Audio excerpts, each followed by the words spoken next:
Hello friends, कैसे हैं आप। एक बार फिर से आपका इस जॉब की सीरीज़ में स्वागत है the jobs point India YouTube channel पे। तो फ्रेंड्स, जैसा कि आपका सपोर्ट में लगातार मिलता जा रहा है उसके लिए आपका बहुत बहुत थैंक्स।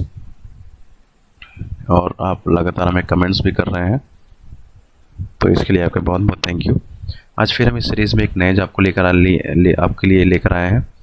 तो आज जिस जॉब की हम बात करेंगे फ्रेंड्स, वो सफदरजंग हॉस्पिटल नई दिल्ली वहाँ पे निकली हुई है।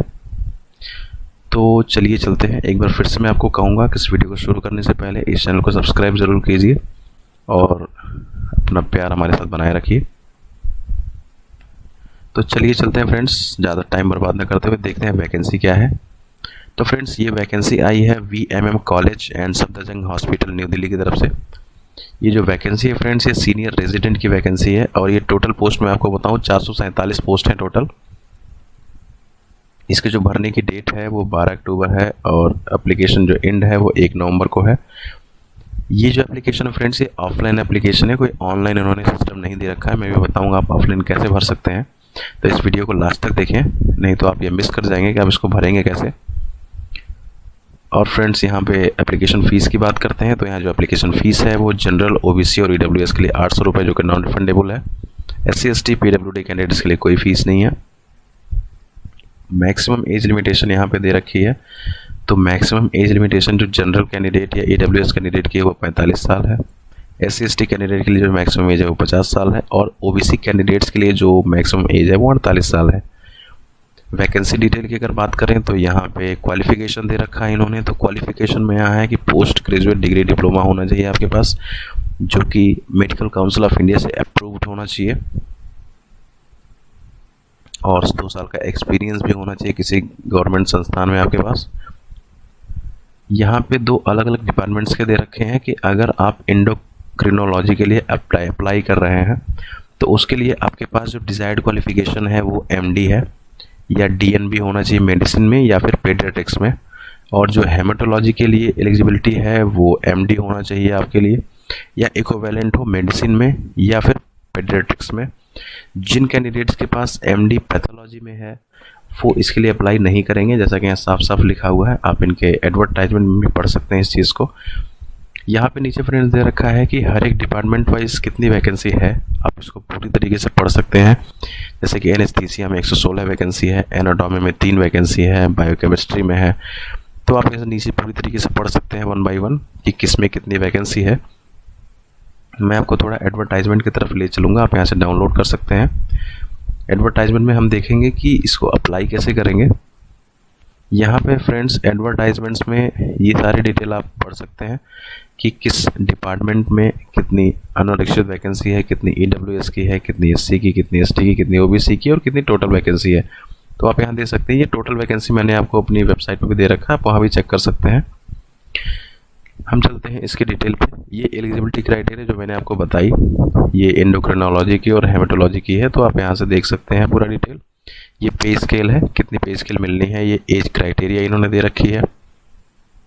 मोड ऑफ सिलेक्शन यहाँ पे देख सकते हैं, लिखा है the selection will be made of basis of consolidate marks obtained in both in the written examination and the interviews. यानी 2 सेक्शन है यहाँ पे। एक मोड है रिटन एग्जामिनेशन होना है और उसके बाद इंटरव्यूज होंगे। तो 80% जो वेटेज इन्होंने दे रखा है वो रिटन एग्जामिनेशन को है और 20% वेटेज जो दे रखा है इन्होंने वो इंटरव्यू के लिए है। तो आप यहाँ पे देख सकते हैं एप्लीकेशन फ़ीस के बारे में। ये फीस जो आपको पे करनी है वो इन्होंने दे रखा है कि NEFT, RTGS, IMPS, UPI mode से ही पे करना है केवल। तो ये डिटेल उन्होंने दे रखी है अकाउंट होल्डर्स की। अब यहाँ पे जरा हम पढ़ते हैं कि इसको आप करेंगे क्या। यहाँ लिखा है applicants should submit their application in the prescribed format as per annexure 1। Annexure 1 आपको इसी फॉर्म के नीचे मिल जाएगा, मैं भी ले चलूँगा आपको वहाँ पे भी। पहले इसको पढ़ लेते हैं पूरी तरीके से। With the attested copies of all relevant documents, जो भी डॉक्यूमेंट्स इन्होंने मांगा है in support of their candidate for the post. 1 passport size photograph should also be appended. एक फोटोग्राफ पासपोर्ट साइज चाहिए।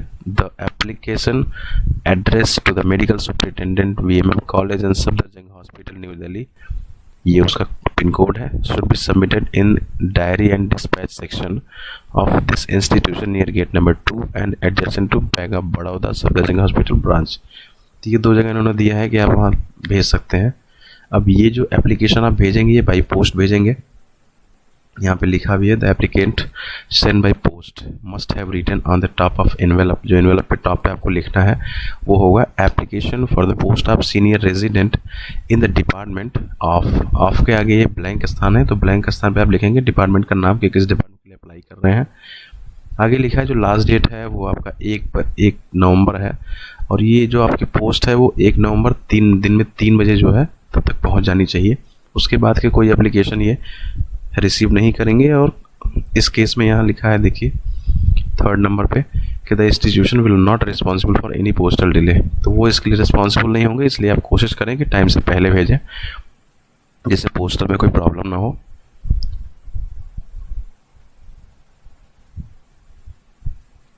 अब फ्रेंड्स यहाँ पे देखिए लिखा हुआ है कि आपको इंटरव्यू के टाइम पे क्या लेके आना है, वो सारी डिटेल आप यहाँ पढ़ लीजिएगा। हम चलते हैं एनेक्सर 1 पे जो आपको फिल करनी है। एनेक्सर 1 इसी के नीचे आप देखेंगे तो ये एनेक्सर 1 है 2 पन्ने का, एक पन्ना ये है और इसके नीचे का एक पन्ना, यही 2 पन्ने हैं केवल एनेक्सर 1 के, जिसको आपको फिल करके भेजना है। ये ऑलरेडी उन्होंने लिखा है to the medical superintendent VMMC SJH New Delhi, ये पिन कोड है। ये पासपोर्ट साइज फोटोग्राफ यहाँ चिपकाएंगे। यहाँ पे लिखा है कि किस डिपार्टमेंट के लिए आपको अप्लाई करना है, वो डिपार्टमेंट का नाम। यहाँ अपना नाम लिखिए इंग्लिश में और यहाँ अपना नाम लिखिए हिंदी में। किस कैटेगरी से आप बिलोंग करते हैं, यहाँ SC ST OBC EWS या जेन जो भी है यहाँ पे यहाँ लिखिए। अगर आप दिव्यांग हैं तो आप यहाँ यस लिखिए, अदरवाइज यहाँ नो लिखिए। आपकी डेट ऑफ बर्थ क्या है, टोटल एज कितनी है आप यहाँ पे लिखिए। अपनी नेशनलिटी लिखिए इंडियन, मेल फीमेल जो आप हैं।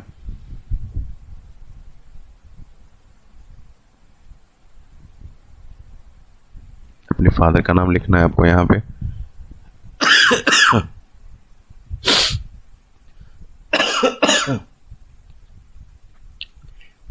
फिर आप यहाँ पे अपना प्रेजेंट रेजिडेंशियल एड्रेस लिखेंगे कैपिटल लेटर में, और यहाँ परमानेंट एड्रेस लिखेंगे।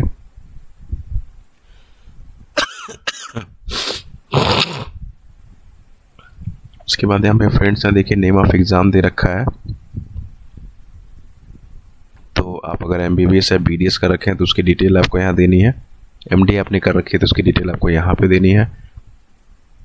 PG क्वालिफिकेशन या कोई स्पेशलिटी या कोई डिसिप्लिन है तो आप यहाँ लिख सकते हैं। अगर आपने पहले कहीं काम कर रखा है, आपको एक्सपीरियंस है, तो आपको यहाँ डिफाइन करना है उसके लिए।